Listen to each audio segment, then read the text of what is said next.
Naniniwala po ako mga kapatid na ang plano ng Diyos sa ating buhay is not just for us to survive, but to thrive. Hindi lang mag-exist, kundi maging fruitful, maging beneficial, maging kapakipakinabang yung ating duration of stay dito sa mundong ito.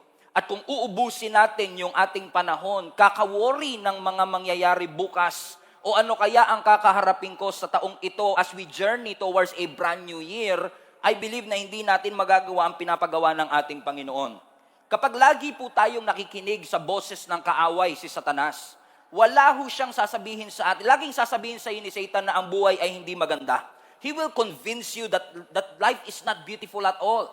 That you have nothing to be grateful for sa ating Panginoon. Kapag lagi kang naikinig kay Satan, mga kapatid, lagi niyang itutulak sa atin na bilangin mo kung ilan yung mga maling bagay sa iyong buhay. Instead, na dapat binibilang natin kung ano yung mga tamang bagay sa ating buhay.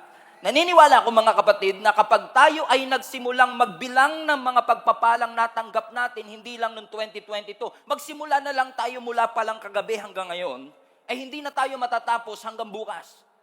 Sa dami ng bagay na patuloy na ginagawa ng Panginoon sa atin, kahit paminsan ay hindi natin hiningi. Si Satan, hindi niya man manakaw ang mga blessing and opportunity sa iyong buhay, ang nanakawin ni Satan sa iyo ay yung paniniwala. At sasabihin sa iyo ni Satan na yung blessing na nakuha mo ngayon, last mo na yan. Wala nang susunod pa. Hindi niya ipapaalala sa iyo at hindi niya sasabihin sa iyo na kahit gaano kagandang pagpapala ang natanggap mo sa Panginoon, the best is still yet to come. Na ang Diyos ay hindi pa rin tapos sa iyo, that there are a lot of new and great things na patuloy na ibinibigay ang Panginoon sa bawat isa sa atin. Correct? Eh, sabi mo sa katabi mo, be grateful. Amen? And do not worry, ang sabi ng Panginoon. Bakit? Kasi ang worry, it cannot change anything. Hindi nito mababago ang kahit ano paman. Sabi nga nila, ang worry, ang mababago lang nito, blood pressure mo. Kasi once na nag-alala ka, tataas yung blood pressure mo, kakaisip, ano kayang mangyayari bukas, na magugulat ka, lahat ng inalala mo, hindi naman nangyari. Hindi naman po masamang maging concerned. Ang masama, mag-worry. May kaibahan mo kasi yung concerned sa worried. I'm concerned about you. Ibig sabihin, kapag ang isang tao ay concerned, it arrests your attention to make you care about that person, about that situation. So, at dahil ikaw ay nagmalasakit sa sitwasyon, hindi mo inuubos ang iyong energy, kakaisip ano kayang mangyayari. Instead, gumagawa ka ng paraan, china-channel mo yung energy mo to find a solution to what you are concerned about. Sa worrying, isip ka ng isip, pero hindi ka nag-iisip ng solusyon. You are thinking about your situation over and over again, pero hindi ka nakakakuha ng solusyon. Wala kang bagong plano. Kaya nga kapag ang isang tao ay nag-aalala, ina-admit mo na kagad na talo ka. Hindi ka na nakakaisip, lagi mo na lang iniisip, paano kaya to? Ano kaya ang mangyayari sa akin? Kaya nga sinabi rin ng ating Panginoong Hesus that worrying cannot add anything to your life. In fact, ang pag-worry, it will shorten your life. Hindi, ang pag-aalala nakakapangit at nakakapagpaiksi ng buhay. Sabi mo sa katabi mo, don't worry, papangit ka. Don't worry, mamamatay ka kagad. Amen. Why? Because it shortens your life. Eh, pastor, paano kung hindi ako nakapagbayad ng bills namin? Paano kapag hindi ako na-promote? Paano kapag iniwan niya ako? Paano kapag hindi niya ako iniwan? Worry cannot change anything. Alam niyo ba mga kapatid, I've realized sa halos 10 taon na pagpapastor ko ng church na ito, I realized that worry is actually faith. Worry is faith in the negative. Nananampalataya ka sa negative. Imbis na manampalataya that something good is going to happen to you. When you worry, nilalagay mo yung energy, yung faith, at paniniwala mo na wala na talagang magandang mangyayari. Baka maliit yung eroplano. Pag nakasakay naman, baka bumagsak yung eroplano. Paano kung iwan ako ng asawa ko? Paano kung hindi ako iwan ng asawa ko? Nag-aalala ka sa pera. Paano pang gastos namin? Ano nang gagamitin ko pang tuition ng aking mga anak? Nag-worry tayo sa ating bansa, sa ating bahay, sa ating karir, sa ating aso, sa ating kapitbahay, sa ating bank account. Nag-worry tayo sa mga bagay na posibleng mangyari sa ating buhay. Kapag naman mabuti, nag-aalala ka pa rin na mabago nito ang sitwasyon ng iyong buhay. Worry cannot change anything into your life. Kaya sabi mismo ng ating Panginoon, this is not a suggestion. Don't worry. Huwag ka mag-alala. about anything. Because life is more than food. And your body, more than clothing. No wonder Jesus also said that you come to me if you are tired because my yoke is easy and my burden is light. Kapag kasama natin ang Panginoon, ang sinasabi niya, dapat magaang lang ang buhay. Hindi natin binibigatan. Hindi tayo nag-aalala sa pwedeng maging sitwasyon ng ating buhay. Kaya nga pong mga kapatid, ngayong araw na ito, naniniwala ako na sa unang araw ng taong ito at sa unang Sunday ng taong ito, gusto tayong turuan ng Panginoon na magdesisyon ngayon para sa magiging susunod na takbo ng ating buhay. Tayo ba ay mag-aalala o tayo ay sasamba sa Panginoon? Tayo ba ay mag-aalala o tayo ay magpapasalamat sa Panginoon sa lahat ng bagay na ginawa ng Diyos? Naalala ko yung mga Israelites sa pamumuno ni Jehoshaphat, nung sila ay nakaharap ng three different armies na innumerable. Hindi nila mabilang sa sobrang dami at hindi naman maitatanggi na even si Jehoshaphat na hari nila ay nangamba at nag-alala. In fact, natakot siya. Ano ang sabi ng 2 Chronicles chapter 20 verse 12? Oh our God, won't you stop them? We are powerless against this mighty army that is about to attack us. Hindi pa inaatake. Hindi pa dumarating yung kinabukasan. Pero ang sinasabi niya, sa conclusion ko, powerless kami. Hindi namin to kayang pahintuin. Next, we don't know what to do, but we are looking to you for help. Verse 15, and he said, listen, all you people of Judah and Jerusalem, listen, King Jehoshaphat, this is what the Lord says. Don't be afraid. Don't be discouraged by this mighty army, for the battle is not yours, but God's. In other words, ang sinasabi ng Panginoon sa kanila, alam ko yung nakikita nyo sa harapan ninyo, nakakapagpabagabag. Sabi nyo nga sa katabi nyo, nakakapagpabagabag. May tongue twister pa. Amen? Alam ko na yung nakikita niyo sa harapan ninyo ay nakakatakot. Pero ang sinasabi ng Panginoon sa kanila, don't be afraid, don't be discouraged, for that battle is not yours. That thing that you are worrying about is not yours. It is the Lord's battle, and all you have to do is stand still and believe that God is with you and God will fight for you, that God is always in front of you and not behind you. In essence, ang sinasabi ng Panginoon, alam kong dyan ka nakafocus sa nangyayari sa harap. Alam ko nakafocus ka sa mga pangangailangan, but focus on Him. Focus on Jesus Christ. Because when you worship God, you focus on Him. When you worry, you focus on your problem. Kaya sabi ng Panginoon, don't be discouraged. Don't be dismayed. Kapag ikaw ay nag-aalala, ang nakikita mo problema. Pero kapag ikaw ay nag-worship, ang nakikita mo ay ang ating Panginoon. At yung matuto tayong magtiwala sa Diyos ay very important sa pananampalataya natin. Especially right now, na maaaring marami sa atin ang confused. Marami sa atin, maaaring nung mga nakaraan, you're always struggling and always worried. But right now, sinasabi mo, Lord, excited ako sa 2023. Kasi alam kong may mga magagandang mangyayari sa akin sa 2023. Expectant ako, Lord, na mapopromote ako sa 2023. Expectant ako na magkakaroon ako ng trabaho sa 2023. Expectant ako na magkakaroon ako ng bagong negosyo sa 2023. Pero Lord, kaya ko nga kaya? You see that? You're expecting something, but you are doubting yourself. Kaya ko nga ba? Well, let me tell you this. Hindi mo nga talaga kaya kung ikaw lang. Hindi naman pinangako ng Panginoon na pagkatapos niyang ibigay ang blessing, iiwan ka na niya. Na pagkatapos niyang mabuksan ang negosyo, bala ka na sa buhay mo. Hindi pinangako ng Diyos na kapag nakuha mo na yung trabaho, iiwan ka na niya. Ang pangako ng Diyos, may trabaho ka man o wala, kasama mo siya. May negosyo ka man o wala, kasama mo siya. Yun ang pangako ng Panginoon. Kaya sabi ni Jehoshaphat, Lord, pahintuin mo sila. Stop them. Why don't you stop them? Lord, we are powerless. We don't know what to do.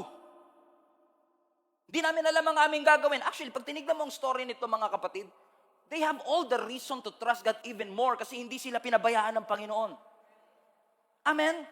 And sometimes tayo, nag-worry tayo sa hinaharap kasi hindi natin sure. Pero thinking about all the years na tinulungan ka ng Panginoon, di ba parang, ba't pa tayo mag-aalala kung tinulungan nga tayo ng Panginoon? Pero sometimes hindi mo maiwasan, di ba? Parang si Jehoshaphat, kilala niya ang Diyos. Alam niya ang track record ng Diyos. Pero sabi niya, Lord, based sa assumption ko at based sa estimation ko, hindi namin to kaya. We are powerless. I'm afraid. We don't know what to do.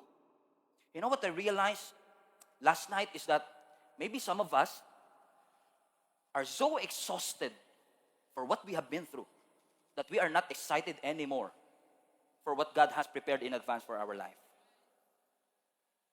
Yung sobrang puyat ka kagabi, na wala ka ng energy gumising kanina. Do you know what I'm saying?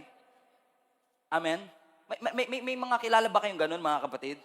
Na sa sobrang excited nila, hindi nakatulog.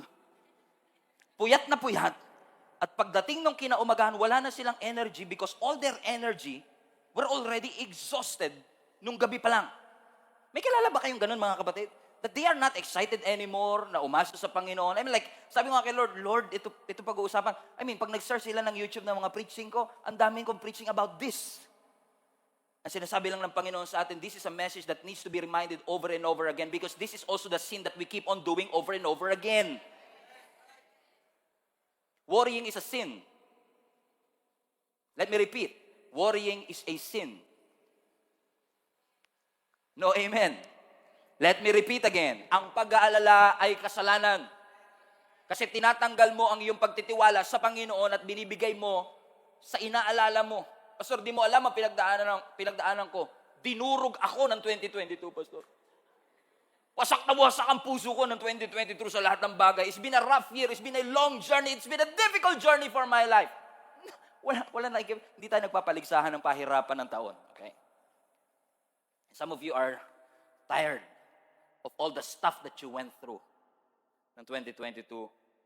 Na nung dumating yung 2023, hindi ka na makatalon. Ilang taong kami nananalangin, hindi naman niya sinagot. I'm so tired and stressed of what I have been through sa 2022, lalo na sa trabaho ko. Gusto ko na mag-resign.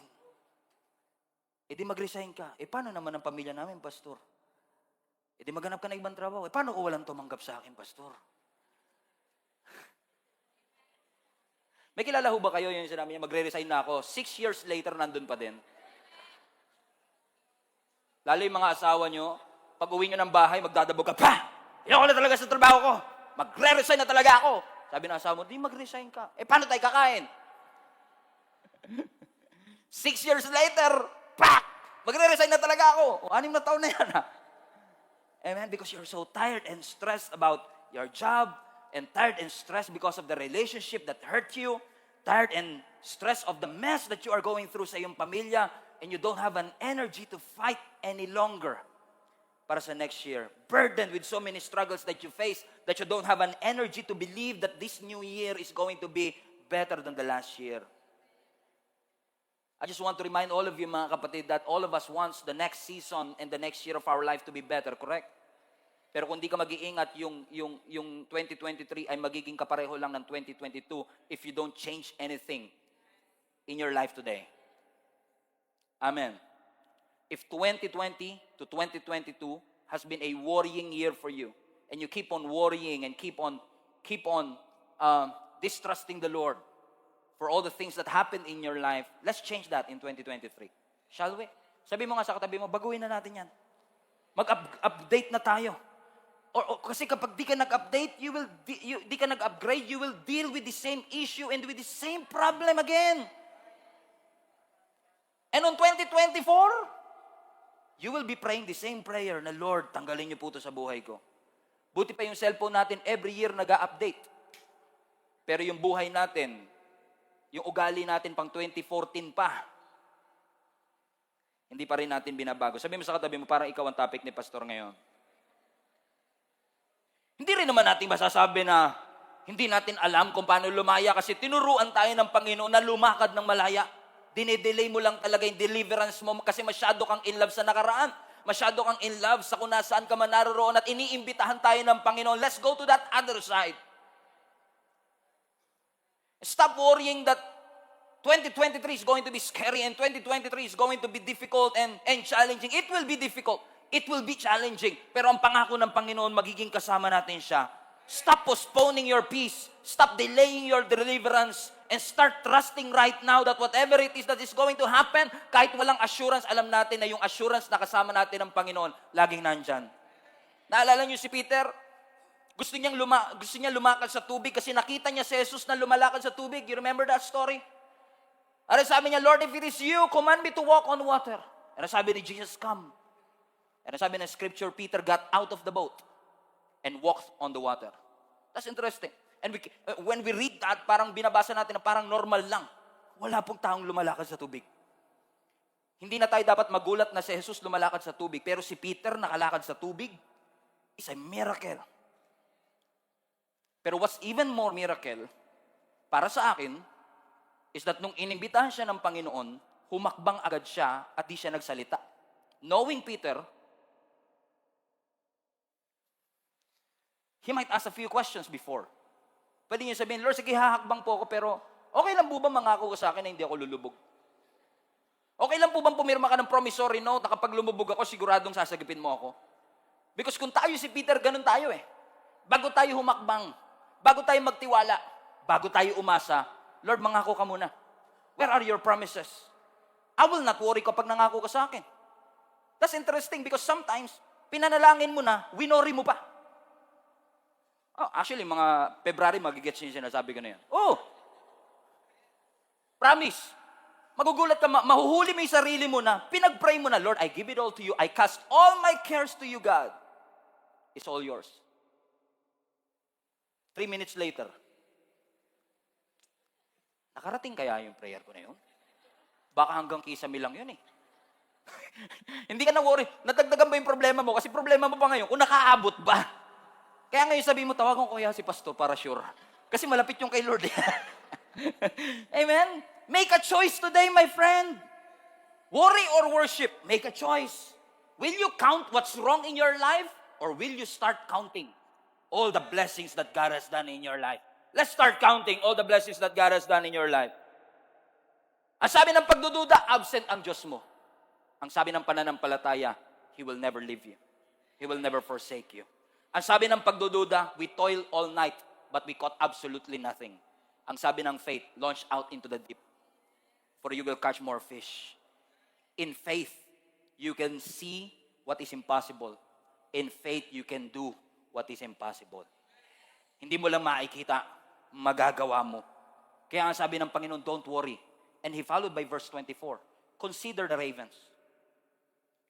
Ano sabi? Consider the ravens. They do not sow, they do not reap, and they don't have storeroom or barn. And yet, God feeds them. Everybody shout, God feeds them. Sino yung them? Yung ravens.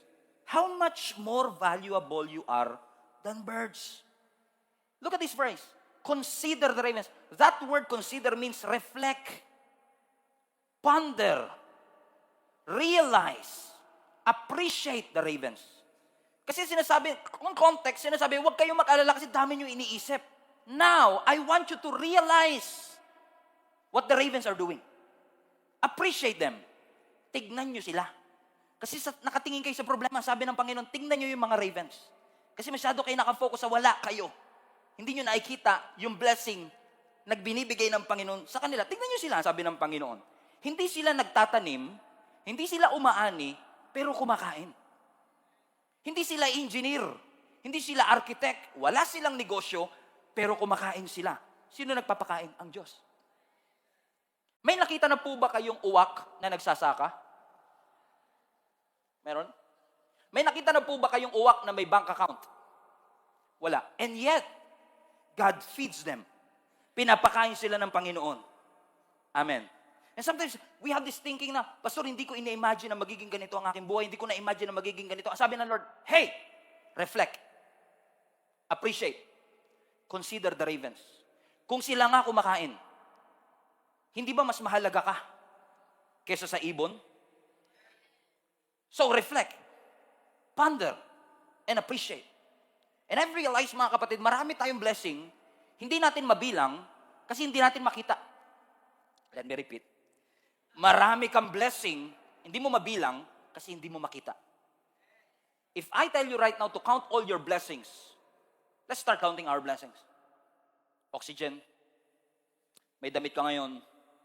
Nakapag-almusal ka kanina? Yes. May natira ba sa medianoche kagabi? Correct. Dami. Hanggang 2 weeks pa yan.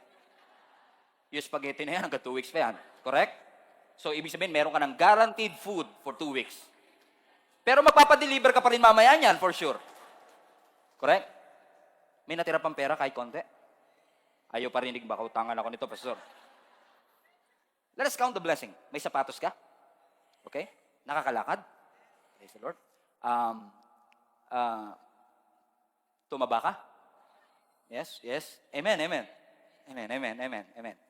Amen. May buhok? Oy, oy, oy, oy, oy. Amen. Nakakahinga? Nakapag-church? May pamasahe pa uwi? Ay, hindi, nakakailang minuto na tayo pa lang. Because if you will start to count all your blessings, hindi kaya hindi natin mabilang kasi hindi natin nakikita.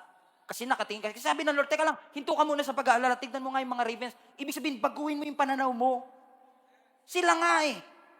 Walang bank account, wala silang mga kung ano, pero pinapakain sila ng Panginoon. Ikaw pa kaya, tingin mo ba kapag nagugutom ka, titignan ka lang ng Panginoon, sasabihin, kawawa naman itong mga to, walang makain. No, God will feed you. God will use somebody to feed you. In fact, we are a living testimony. Ang pamilya ko po ang living testimony na kung walang-wala ka, meron ka pa rin Diyos. Kasi sa panahong walang-wala ka, makikita mo ang kamay ng Diyos na gumagalaw na hindi mo alam kung saan kamay ng Diyos kinuha, kanan ba o kaliwa. Pero ang alam mo lang, nag-provide ang Panginoon. Nag-provide ang ating Panginoon. Baka kaya hindi mo mabilang kasi hindi mo makita. Naipagpasalamat mo na ba yung bagong trabaho? Naipagpasalamat mo na ba na kahit walang increase sa sweldo, may sweldo ka pa rin? Naipagpasalamat ba natin yung hapag natin, napapanis na nga yung mga pagkain natin? Sa totoo lang. Amen. Take time to count your blessings. Huwag lang natin bilangin kung anong wala tayo. Kung anong mali tayo. Mas binibilang pa natin yung blessing ng ibang tao kaysa blessing natin. Ang galing nating magbilang kung ilang kotse meron sila, kung anong iPhone ang gamit nila, kung gaano karaming pera meron sila, pero hindi natin mabilang kung ano yung mga bagay na ginawa ng Diyos sa atin. Amen? Hindi ako magaling magluto, pero pag nanonood ako ng mga master chef, for example, right? Di ba pag pinapakita nila yung pagkain, wow, ang sarap. Pag tinikman ni Gordon Ramsay, this is delicious. Hindi mo natikman, pero sarap na sarap ka. Pansin niyo ba yun? Niloloko lang tayo ng mga cooking show. Sila lang kumakain eh. Hindi naman nila pinapadala sa atin eh. Amen? Pero ganun kahalaga yung presentation ng food. Ganun kahalaga eh. Kapag maayos ang presentation, nadjudge mo na kagad, ang sarap kahit hindi mo pa natitikman. Correct mga kapatid? At kapag tinikman mo na, minsan ang judgment mo, depende sa nakita mo. Minsan kahit gaano kasarap ang pagkain, pag hindi maganda, pag pinagpatong-patong lang nila, parang nakakawalang gana. Ang sarap sana eh. Kaso parang baboy yung pagkaluto eh. Ibig sabihin, yung taste buds mo naapektuhan ng nakikita mo. Correct. So hindi kaya yung ating gratitude naapektuhan ng nakikita natin na hindi natin nakikita lahat ng bagay na ginagawa ng Panginoon sa ating buhay. Mga kapatid, hindi ito preaching. Actually, this is just a reminder for all of you to start counting all the blessings that God has given to your life, to your family, to your friends, to your children. Ipagpasalamat natin at bilangin natin lahat ng pagpapala na ibinigay ng Panginoon sa atin. Hallelujah. Baka kaya hindi natin mabilang kasi hindi natin makita. Baka kaya hindi natin ma-appreciate ang Diyos kasi hindi natin makita. Hindi ko makita ang Panginoon. Invisible ang Diyos, but He's not nothing. He's there. And we know He's there. Because we can see the effects of what Jesus and what God is doing in our life. Correct? Hindi yan katulad ng, for example, kayo ng jowa mo. Magkaiba kasi yung hindi mo siya makita dahil busy siya sa wala talagang kayo. Magkaiba yun. Okay? O kamusta kayo? Busy lang po siya, kaya hindi kami madalas magkita. Pero iba yung wala talagang kayo. Kaya huwag ka na mag-expect. Invisible siya, pero busy lang. Kasi busy lang. Pero yung invisible kasi wala naman talaga kayo. Huwag ka nang umasa. Iba yung wala siyang paramdam sa wala talagang kayo. Amen? Kaya ngayon mga kapatid, sinasabi ko sa inyo, kahit hindi natin makita ang Panginoon, kahit hindi mo man makita ang kamay ng Panginoon, pagkatiwalaan mo ang kanyang puso, na hindi kanya pababayaan. Mag-upgrade na tayo sa 2023. Let us upgrade yung faith natin sa Panginoon, na madaling mag-alala at mag-worry sa pananampalataya na Lord, simula ngayon magtitiwala ako sa iyo. Ano man ang mangyari. Sabi mo sa katabi mo, upgrade na tayo. Amen. Upgrade na tayo sa pagsunod natin. Upgrade na tayo ng pagtitiwala natin sa Panginoon. Upgrade na tayo ng pananampalataya natin sa ating Panginoon. Amen. Matutong makinig. Matutong sumunod. Amen, na-realize ko nga nitong New Year, love, sabi nila, love is blind. Naniniwala din ako ang pag-ibig nakakabingi. Kasi pag pinagsabihan mo, ayaw makinig. Pag kinilig, ayaw makinig. Sabi mo sa katabi mo, huli. Upgrade na tayo. Sabi mo sa kanya, upgrade na tayo. Amen. Be part of the community. Be engaged. Be involved. Follow the Lord. Trust the Lord. Keep on believing on the Lord. Pastor, ayoko sa church because I don't feel belong. Hindi ko nararamdaman na belong ako. You know what I realize, mga kapatid? Some of these reasonings are valid. Na talagang may mga tao that when they go to church, they don't feel belong. And I forgive us kung ito mang church na yun, you don't feel belong. Kaya pinalagay na talaga natin sa gate, you belong here.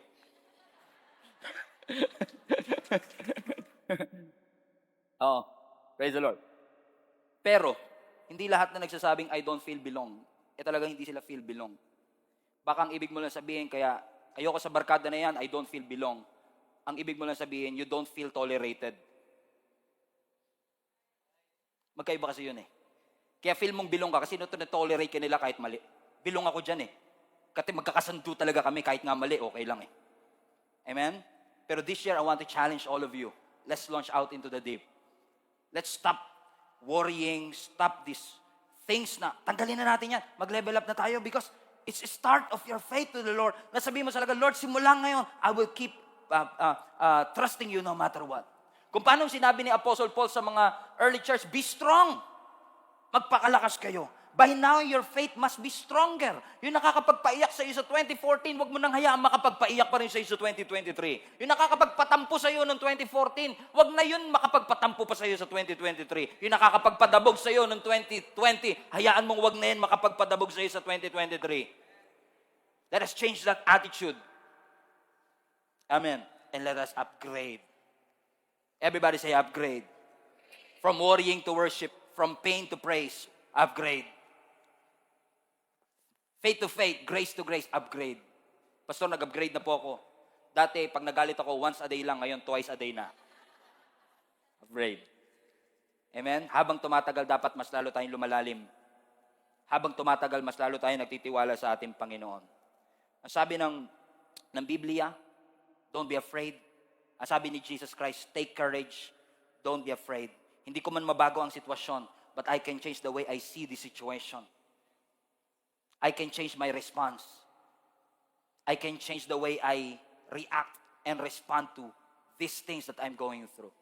So let us do this, hand in hand, and keep on believing. Hindi, scary man, nakakatakot, di ako sure. Pero alam kong kasama ko ang ating Panginoon. Pwedeng na-underestimate natin ang pangako ng Panginoon dahil sa ating mga nakikita. Posible na tama naman ang iyong napangasawa. You just have to learn to appreciate them. Posibleng nasa tamang pamilya ka naman, but you have to learn how to appreciate them. Posibleng tama naman yung trabaho na napasukan mo. You just have to appreciate that you have a job in the first place. Posibleng nasa tamang simbahan ka naman, you have to learn to appreciate your leaders. Posibleng nasa tamang parents ka naman, o tamang pastor ka naman, praise the Lord. But you have to learn to appreciate them. Amen?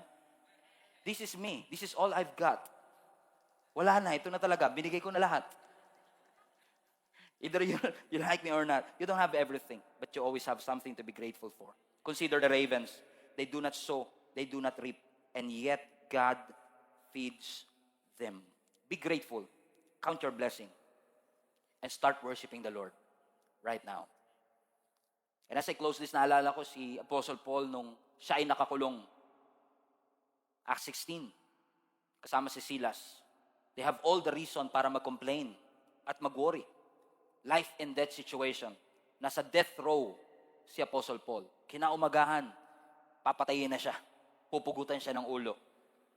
And yet, sa dami-dami ng pwede niyang gawin, magreklamo, mag-complain, bilangin lahat ng tamang ginawa niya para isumbat sa Panginoon, he started to worship the Lord. They started to sing songs. Nasabi na scripture, at midnight, nung hating gabi na, nayanig ang buong preso, nayanig ang pundasyon ng kulungan, at silang lahat ay nakalaya. At midnight. Now, hindi sinabi na midnight silang nagsimula. Ang sabi lang, nung dumating ang hating gabi, habang sila ay nagpupuri, nayanig ang pundasyon. Magkaiba yung nagsimula sila ng hating gabi sa inabot sila ng hating gabi. Alam niyo yung mga nanay natin, huwag ka muna kakain, di pa alas 12. Nung kahapon, huwag ka muna kakain, di pa alas 12. Or kami naman, kagabi, sige kumain ka lang dyan hanggang abutan ka ng hating gabi. You know what I'm saying?